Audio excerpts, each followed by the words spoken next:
हज़रत क़ारी उमर तैयब रहमतुल्लाह लिखते हैं कि इतना ज़हूर होगा कि एक मौका आएगा शैतान सर उठा कर देखेगा शायद मेरी भी बख्शिश हो जाएगी।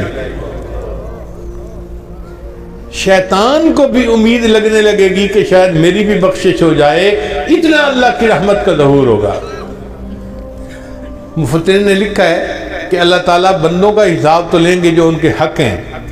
जब सबसे बंदों के हिसाब हकूकुल इबाद का हिसाब ले लिया जाएगा तो फरिश्ते कहेंगे अल्लाह हकूकुल इबाद का हिसाब हो चुका, अब सिर्फ हकूकुल्लाह बाकी हैं। अल्लाह फरमाएंगे अच्छा अगर सिर्फ मेरे हक बाकी हैं ना तो मैं करीम हूँ, मुझे हिसाब लेते हुए हयात ही है। जिसने कलमा पढ़ा उसको कहो कि वो चला जाए जन्नत में। रुबमा यवद्दुल्लज़ीना कफ़रू लौ कानू मुस्लिमीन, ये वो वक्त होगा जब हर काफिर दिल में ये तमन्ना करेगा काश मैंने भी कलमा पढ़ा होता।